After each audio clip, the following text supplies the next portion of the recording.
Assalamualaikum warahmatullahi wabarakatuh, sedulur sebangsa dan setanah air. Jumpa lagi di channel Jagat Nuk Pitu. Semoga dalam keadaan sehat, tak kurang satu apa, rahmah barokah salam Allah curahkan untuk kita semua.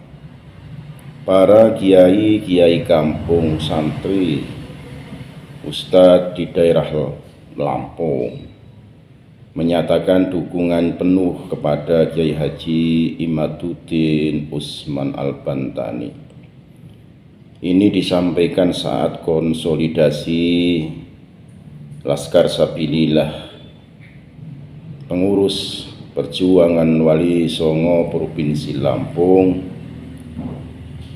dalam rangka menyambut kedatangan Ketum PWI Panglima Besar Laskar Sabilillah beliau Kiai Haji Muhammad Abbas Biliaksi dari Buntet Cirebon yang dikenal dengan Gus Abbas. Dukungan penuh ini tentunya didasari atas kitab-kitab nasab referensi, bahkan di era teknologi yang begitu masif dengan tes DNA bukannya tanpa dasar, sehingga apa yang disampaikan oleh kiai-kiai Lampung menurut beberapa pendapat ulama-ulama atau kiai juga merunut akar permasalahan kejadian dari awal tulisan Kiai Haji Imaduddin Usman Al-Bantani dikaji oleh beberapa pakar sehingga memberikan sebuah keputusan untuk mengawal mendukung tesis Kiai Haji Imaduddin Usman Al-Bantani. Ini sebagai edukasi pembelajaran kepada masyarakat luas bagaimana kita bermahabbah, mencintai para ulama-ulama Nusantara, juga tentunya tidak memandang kasta, tapi bagaimana para kiai-kiai itu nyata-nyata alim. Tentunya ini tidak menutup kemungkinan para habaib yang notabene alim kita tetap takdiman wa ikroman kepada beliau-beliau yang memang masih memegang teguh ajaran Rasulullah SAW mengedepankan akhlak. Untuk lebih jelasnya mari kita simak pernyataan para kiai santri di Bandar Lampung atas tesis Kiai Haji Imaduddin Usman Al-Bantani. Segala khilaf mohon maaf. NKRI Hakamati Nusantara milik kita. Assalamualaikum warahmatullahi wabarakatuh. Justru kemarin ketika kami mendengarkan Kiai Imad waktu diskusi atau mungkin interaktif dengan Gus Fakhruddin ya, Fahruroji, ya, mohon maaf. Kenapa kok PWI ini selalu menggunakan media-media RMI? Jawaban Kiai Imad sangat simpel. Karena RMI itu merupakan gabungan dari seluruh nahat atau pondok yang ada di Indonesia. Sedangkan mohon maaf para oknum habaib tadi itu tidak sedikit bahwasanya bahasanya mungkin minta-mintalah yang berlebihan kepada kiai-kiai pondok. Jadi walaupun di tingkat PBNU mungkin sekarang masih banyak sekali beberapa pro kontra di kepengurusan, tapi saya yakin ketua umum kita bukan ketua umum yang asal ngambil keputusan ya, tetap memikirkan tentang bagaimana keputusan yang diambil nantinya. Namun mohon maaf sekali lagi, kita tidak tahu bagaimana nasib Kiai Imad ke depan. Bahwasanya ketika mendengar satu pernyataan dari Gus Fakhruroji ya, itu bahwa Kiai Imad akan dikeluarkan di kepengurusan PBNU. Artinya ini sebuah tantangan besar bagi kami, bagi kita semua selaku orang Nahdiyin. Andai kata kok Kiai Imad ini dikeluarkan, ini sebuah tantangan besar. Apakah mungkin kita langsung surut, artinya down dengan kejadian nanti anak kita terjadi? Apakah kita akan lebih semangat lagi bangkit dengan menghadapi keputusan itu? Artinya apa yang disampaikan oleh Gus Farul Roji itu apakah benar atau tidak kita belum tahu, ya, bahwa di kalangan tingkatan PBNU itu masih jadi sebuah fenomena Kiai Imad. Sampai rapat harian, rapat gabungan itu sudah dilaksanakan. Katanya, ini kan baru katanya. Maka kita selaku pengurus-pengurus PBI ini perlu mengantisipasi. Kalau saya mohon maaf, bukan kita bicara tidak patuh atau hormat dengan PBNU, tetapi kita semua adalah semua jamaah Nahdiyin. Dan semuanya punya prinsip. Saya pernah mendengarkan beberapa kalimat fatwa dari pengurus-pengurus PBNU lah, bahwa NU itu politiknya bukan politik yang hanya 5 tahun sekali, ya. Tapi PBNU itu atau NU itu politiknya politik Indonesia. Artinya kalau politik Indonesia ini bagaimana menjaga marwah, menjaga sejarah, menjaga keberlangsungan Republik ini.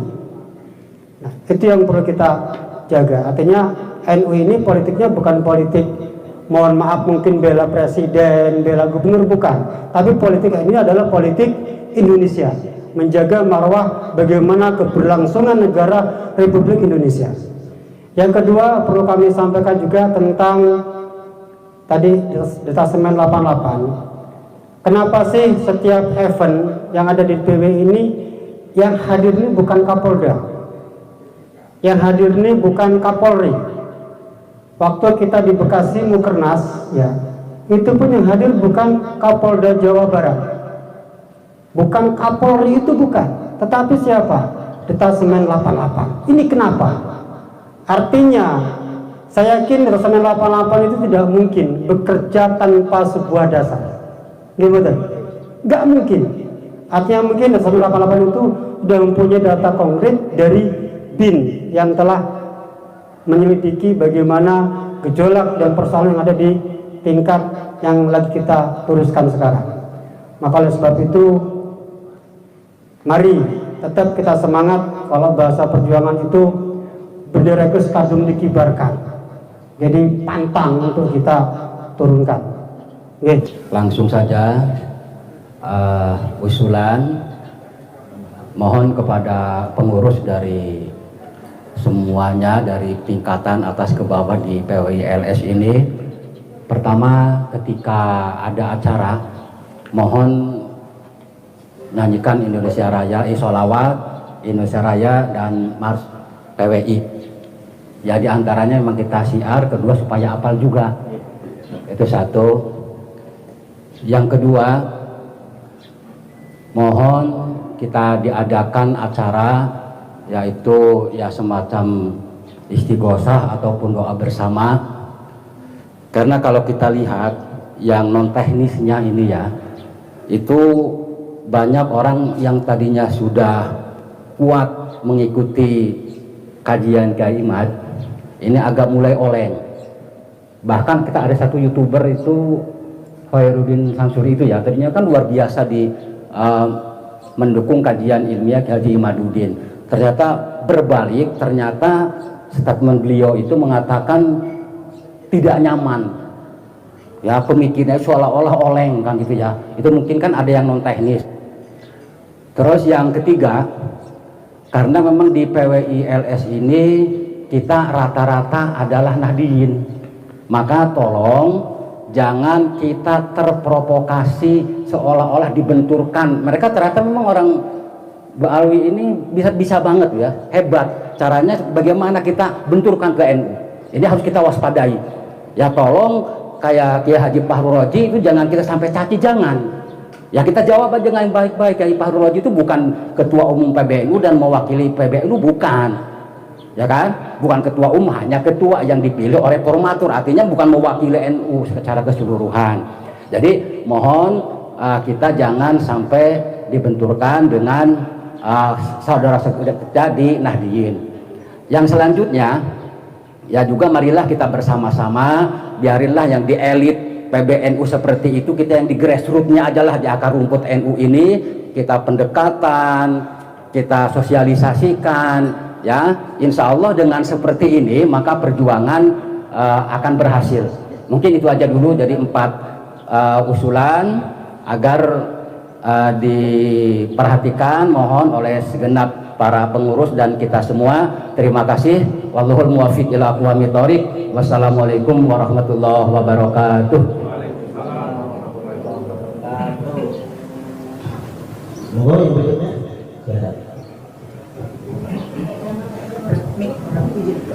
Terima kasih. Bismillahirrahmanirrahim. Assalamualaikum warahmatullahi wabarakatuh.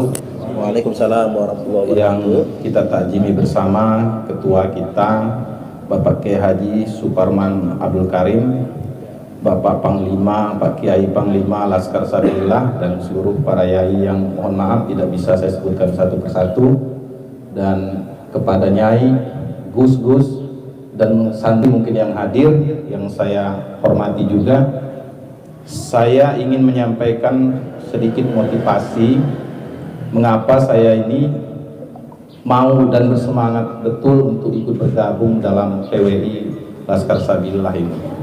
Latar belakang saya ini sebetulnya bukan santri pesantren. Saya ini aktivis BEM 98, kemudian di kader di KNU-an di PMII, terus di kader di Ansor, dan menjadi beberapa pendidikan di NU. Intinya saya sudah NU banget ya. Jadi hatam sih nggak pakai, cuman artinya sudah NU, minimal cinta kiai, hormat kiai gitu. Bukan paham kitab kuning, kitab gundulnya, bukan. Motivasi saya pertama, saya melihat pergerakan dan jejak digital Kiai Imad dan seluruh pimpinan PWI baik pusat maupun daerah ini selaras dengan perjuangan, yaitu membangun, menjaga ulama-ulama asli pribumi, kemudian dengan tetap mengedepankan semangat nasionalisme. Ini sangat sinkron sekali dengan, menurut saya, sama dengan perjuangan NU. Jadi menempatkan posisi semangat nasionalisme dengan agama itu ibarat dua mata uang.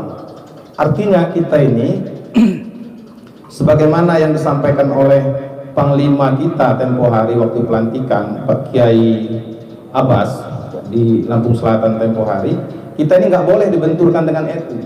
Kita ini justru menguatkan, menjaga marwah, menjaga pemertabatan kiai-kiai, ulama-ulama asli pribumi yang selama ini sudah banyak dilecehkan oleh oknum-oknum habaib yang mengaku-ngaku cucu Nabi. Saya sebetulnya jauh sebelum terbentuknya PWI saya berdoa mudah-mudahan dengan adanya penyimpangan-penyimpangan para habaib yang radikal-radikal itu, ada cara Tuhan bagaimana Allah mengirimkan makhluknya supaya bisa menunjukkan kesalahan atau kepalsuan dari para habaib ini. Alhamdulillah kita sangat hormat, sangat takjim dengan Kiai Imad yang berani mau meriset dalam tesis beliau, kemudian sampai tindak lanjutnya pada tes DNA secara ilmiah tidak terbantahkan, dan berani mengungkapkannya dengan segala resiko.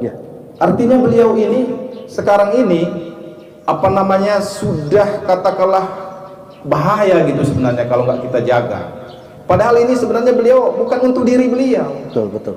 Kalau untuk diri beliau udah selesai, ada pondok, beliau sudah mapan, tapi memikirkan sebenarnya maslahah bagi kiai-kiai, ulama-ulama kita, santri-santri kita yang asli pribumi, yang sudah dalam tanda kutip sudah terkoyak dengan gerakan-gerakan semangat radikalisme yang sebenarnya mungkin dimotori oleh kelompok-kelompok habaib ini.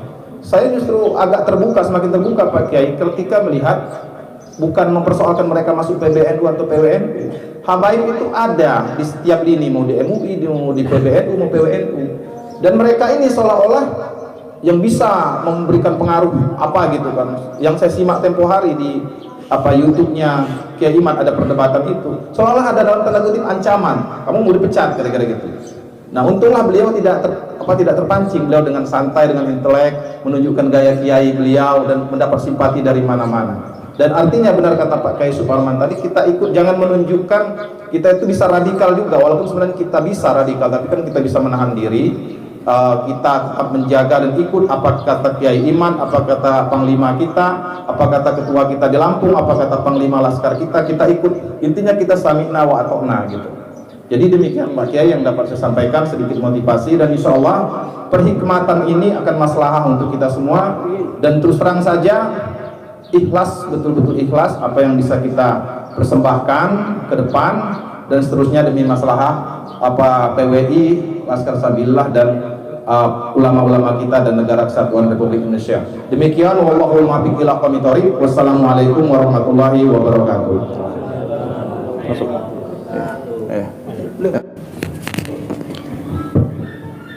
Assalamualaikum warahmatullahi wabarakatuh. Waalaikumsalam warahmatullahi wabarakatuh. Mungkin langsung saja Pak Ketua, artinya berkaitan dengan keberadaan PWI ini, salah satunya adalah perjuangan bagaimana kita melanjutkan perjuangan dakwah wali songo, dan yang terakhir, yang terpenting, bahwa kita sebagai benteng untuk para muhibbin, ya, para habaib palsu, ya.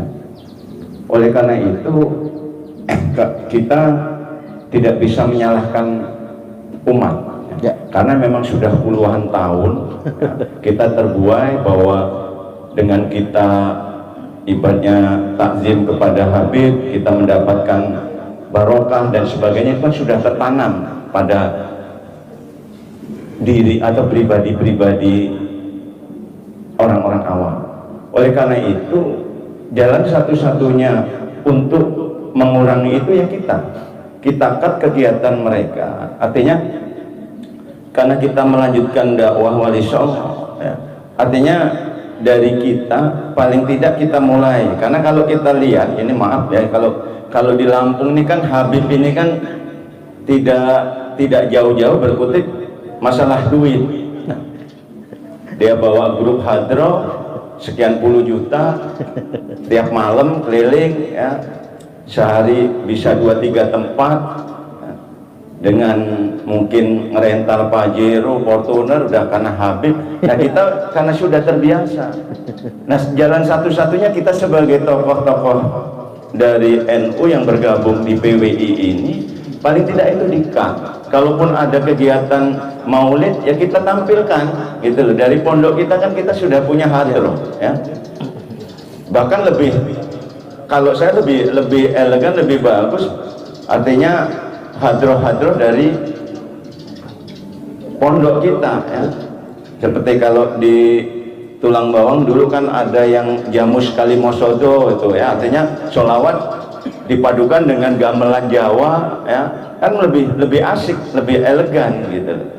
Nah, kalau kita nanti setiap kegiatan-kegiatan keagamaan sudah memang kita maksimalkan, artinya kader-kader kita, ya, dari pesantren-pesantren kita, mungkin mereka juga kalau sudah nggak diundang kemana-mana juga mau bergerak udah susah gitu. Nah, yang terpenting itu, yang pertama kita tanamkan kepada masyarakat, ya, bahwa apa ya, doktrin yang selama itu nggak benar gitu. Oleh karenanya nanti setelah kita semua sudah, artinya semua kabupaten terbentuk, mungkin kita di tingkat provinsi, kabupaten kita adakan mungkin semacam sarasehan gitu, artinya melibatkan pondok-pondok pesantren, ya. Kita sarasehan di mana, di pesantren mana, ya. Atau nanti di kabupaten seperti Lampung Tengah, ya, nanti kita coba nanti temu di Lampung Selatan kalau memang artinya Bupati siap memfasilitasi, kita adakan sarasehan di kabupaten. Nanti semua komponen masyarakat, tokoh-tokoh adat kita bisa duduk bersama, kan insya Allah kita bisa kuat gitu loh. Karena kalau kita melihat ini dibiarkan, kita lama-lama ya greget gitu loh. Yang akhirnya yang mungkin kita bukan jawara, nanti pingin juga kita jadi jawara, ya. Iya. Karena apa? Kadang-kadang melihat kita buka YouTube, kita buka ini, ya Allah kok kiai-kiai kita yang kita benar-benar kita hormat kok kayaknya disepelein dan sebagainya ya. Bahkan apa bahasa kita apa Habib yang bodoh, yang tukang mabok itu lebih mulia daripada kiai. Nah ini kan ilmu dari mana? Ini kan, nah inilah pemahaman-pemahaman ini mungkin dari kita inilah masyarakat kita tanamkan ya, dengan yang kecil itu aja lah, artinya dikurangi. Karena kalau kita lihat Habib itu kan tiap malam tampil kemana-mana sekian puluh juta ya. Kalau itu dikat sudah nah, Habib di Lampung ini kayaknya nggak bisa bergerak ya. Beda dengan kalau kita dari pondok-pondok pesantren ya, kayak kami nih Pamandung ya, itu punya juga hadroh ya, itu juga bagus, main di Kertosari bagus, di Tanjung Sari udah kemana-mana juga bagus. Artinya kalau dengan Habib ya masih bagusan kita kok gitu. Cuman karena itu tadi masyarakat sudah tertanam, kalau ini dengan Habib barokah gitu lah gitu. Jadi ya, dan kadang-kadang ya etikanya juga hilang gitu loh. Kita katanya cucu Rasul ya, dengan menebarkan sholawat, tapi kadang-kadang dari atas panggung ditimpuk-timpuk pakai pisang, pakai ini kan.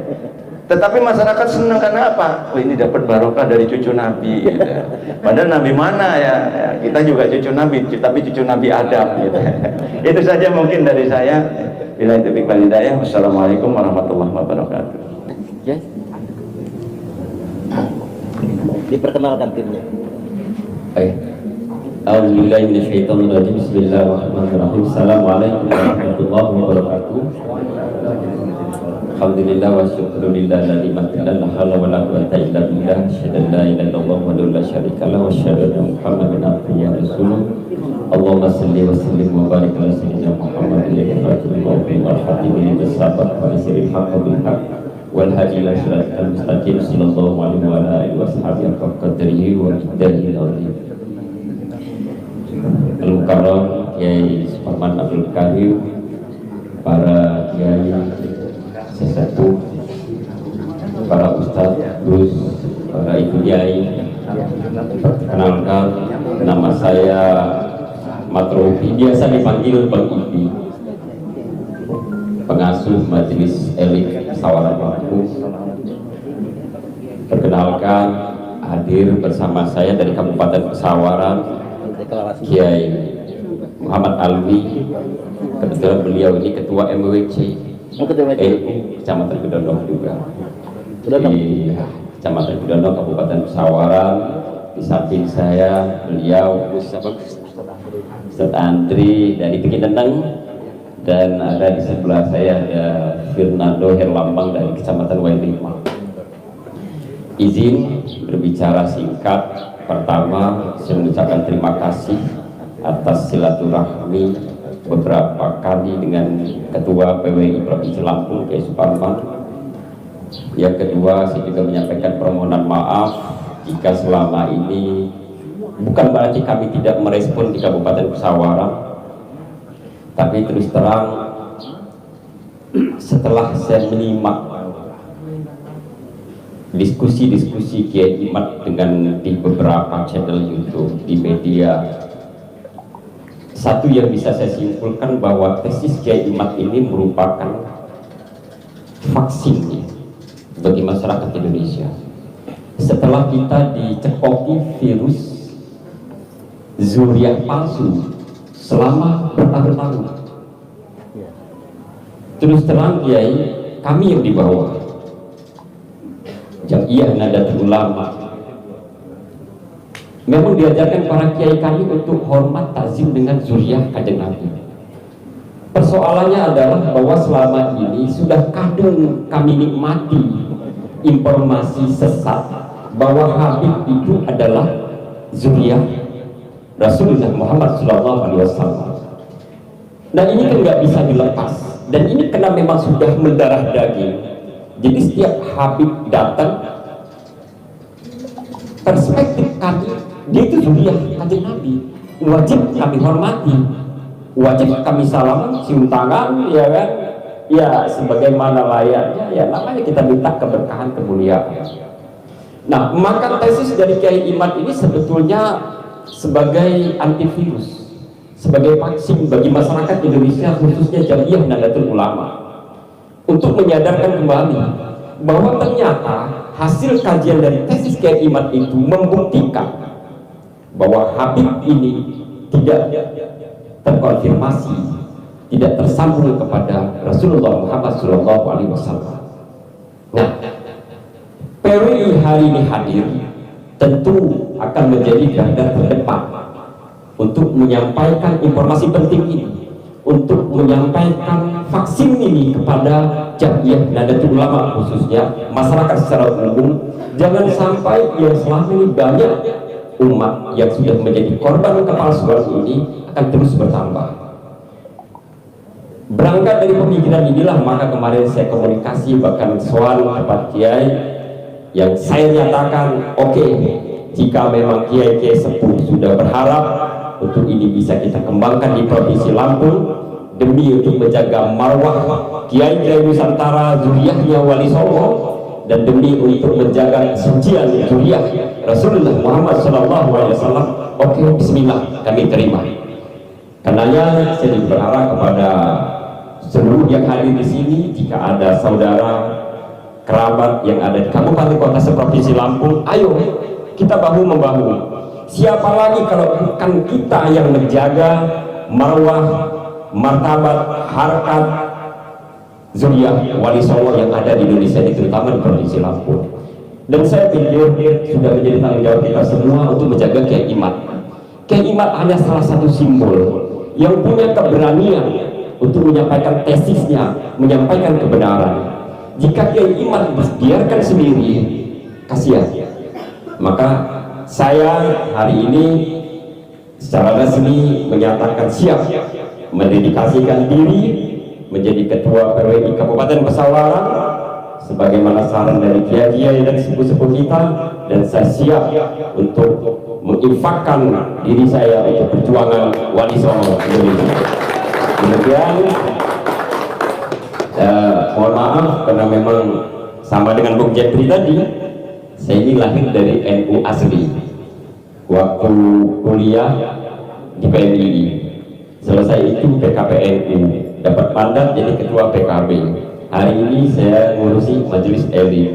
Artinya dengan PKP ya saya sudah sah lah sebagai kader NU.